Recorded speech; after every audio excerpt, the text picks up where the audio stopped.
आजकल की सभी लेडीज़ जो है ना सबसे खासकर परेशान रहती है अनवांटेड हेयर से। अनवांटेड हेयर ऐसी चीज़ है ना कि अगर सामने आ जाए फेस पे तो बहुत ही ज़्यादा बेकार लगता है। तो ऐसे तो मार्केट में क्या होता है ना कि बहुत सारे टूल्स मेथड आ गए हैं जिससे आप बहुत ईज़ी तरीके से अनवांटेड हेयर निकाल सकते हैं। लेकिन उसमें क्या होता है, आपका बजट बिगड़ जाता है, आपके पैसे बहुत ज़्यादा खर्च हो जाते हैं। और सबसे पुराना जो होता है ना, सबसे पुराना मेथड जो हम वुमेन यूज़ करते हैं वो है थ्रेडिंग। जी हाँ, थ्रेडिंग में क्या होता है कि धागे से ना आपके अनवांटेड हेयर को निकाला जाता है, जिसमें बहुत ज़्यादा ही पेन सहना पड़ता है। और मेरे तो आँखों से पूरे आँसू इतने ज़्यादा बहने लगते हैं कि मैं बहुत ही ज़्यादा मुझे दर्द होता है जब थ्रेडिंग हम निकलवाते हैं। तो क्या होता है कि कई लड़कियाँ क्या होती है, अक्सर वैक्सिंग कराती है जिसमें बहुत ज़्यादा पेन होता है। और साथ में क्या होता है कि इसका सहारा लेने से ना एक तो आपको हीट भी बर्दाश्त करना पड़ता है, और साथ में जो खींचने की वजह से जो पेन होता है ना, उफ, क्या बताऊँ मैं, कितना ज़्यादा पेन होता है। लेकिन आज की मेथड जो मैं आपको बता रही हूँ ना, बहुत ही पुराने दादी-नानी के नुस्खे मैं आज आपके साथ शेयर कर रही हूँ, जो कि अनवांटेड हेयर को निकालने का बहुत ही आसान तरीका है। लेकिन इसे आपको डेली यूज़ करना पड़ेगा, ऐसा नहीं है कि एक दिन आपने यूज़ किया और निकल जाएगा। मैं अब फिर से आपको कह रही हूँ क्योंकि मुझे बहुत सारे कमेंट आते हैं कि आपने अनवांटेड हेयर निकालना तो दिखाया ही नहीं। लेकिन मैं आपको यही बताती हूँ कि ये जो होम रेमेडीज़ होती है ना, वो एक दिन की नहीं होती है, क्योंकि उसमें कोई भी केमिकल्स नहीं होते हैं। तो इसे ना आपको डेली यूज़ करना पड़ता है, या फिर वीक में 2 से 3 बार ऐसी रेमेडी होती है जो यूज़ करनी पड़ती है, तब जाके धीरे-धीरे ये परमानेंटली रिमूव होती है। तो अक्सर मेरे पास कमेंट आ जाते हैं कि आपने दिखाया ही नहीं रिमूव करते हुए। भाई, एक दिन में कैसे ये रिमूव होगा? इसमें कोई केमिकल्स नहीं है, ये होम रेमेडीज़ है, नेचुरल तरीका है, तो ये धीरे-धीरे यूज़ करने से ही जाते हैं। तो आज की रेमेडी जो आप मैं आपको बता रही हूँ ना, पहले के ज़माने में दादी-नानी हमेशा इसे यूज़ किया करती थी, और एक बार ट्राई कर कर आप इसे देख लीजिएगा, बहुत ही अच्छी रेमेडी है, आपको बहुत ज़्यादा पसंद आएगी। चलिए देख लेते हैं कैसे बनाना है।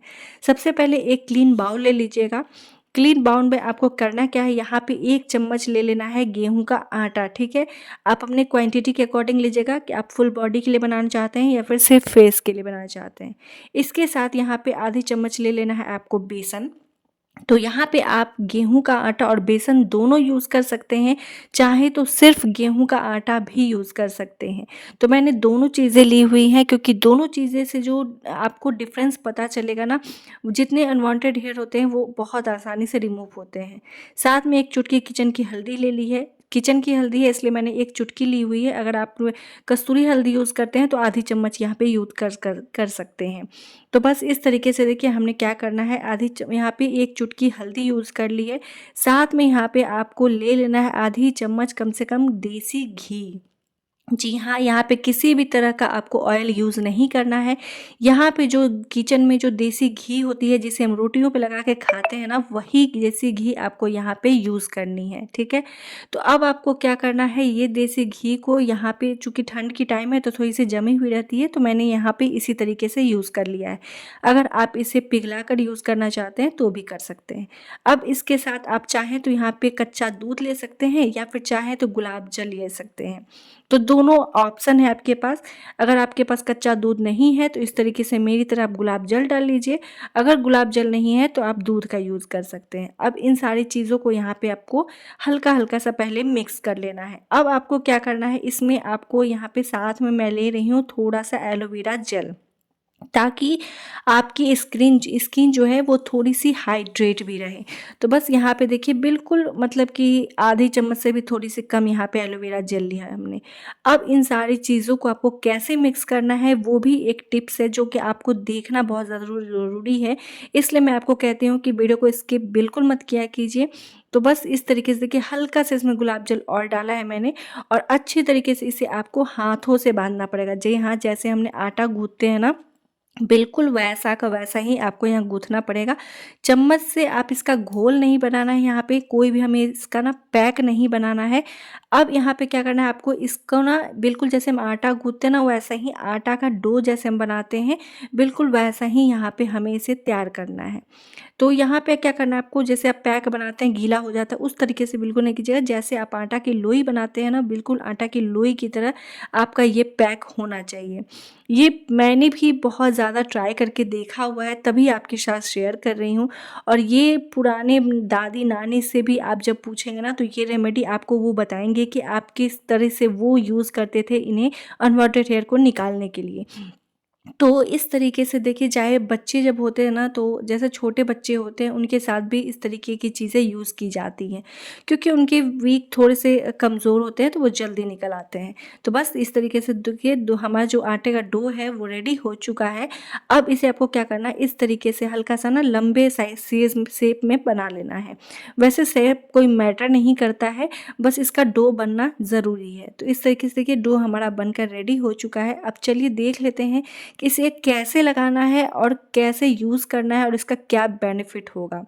तो यहाँ पे सबसे पहले अपने फेस को आपको बहुत अच्छे से क्लीन करना है। मैं हमेशा कहती हूँ कि जब भी आप कोई फेस पैक लगाएँ, नहाने से पहले लगाएँ, ताकि बहुत अच्छे से आप उसे फिर बाद में क्लीन कर सकें। अब आपके आटे के जो डो है, उसे आपको पूरे फेस पे इसी तरीके से राउंड-राउंड करके इस तरीके से पूरे अच्छे से रब करना है, ठीक है?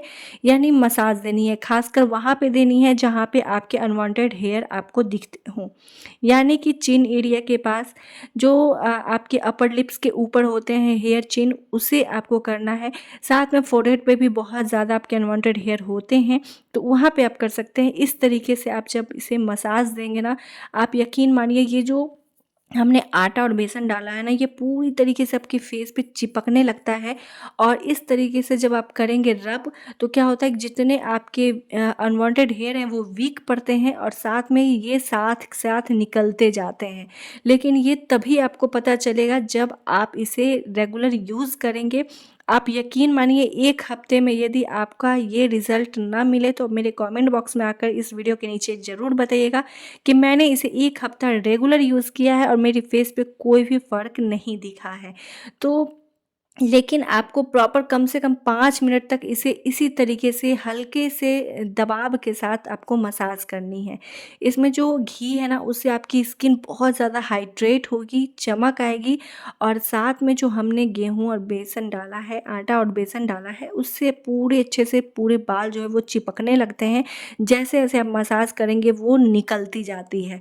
तो जब तक आपको पता नहीं चलेगा, जब तक आप इसे यूज़ नहीं करेंगे। तो बस इस तरीके से अच्छे से 5 मिनट 7 मिनट मसाज करने के बाद, हल्के से प्रेस करते हुए मसाज करने के बाद, आपको क्या करना है, नॉर्मल पानी से वॉश कर लेना है। अब नॉर्मल पानी से वॉश करते ही आप देख सकते हैं पूरी फेस पे इतनी अच्छी चमक आ गई थी घी की वजह से, और साथ में जितने भी अनवांटेड हेयर के प्रॉब्लम थे वो धीरे-धीरे जाएँगे। 1 हफ्ते आप रेगुलर यूज़ करके देख लीजिएगा, अगर नहीं जाए तो कमेंट बॉक्स में आकर ज़रूर बताइएगा। तो चलिए गाइज़, मिलते हैं नए रेमेडी के साथ। Thanks for watching, bye bye.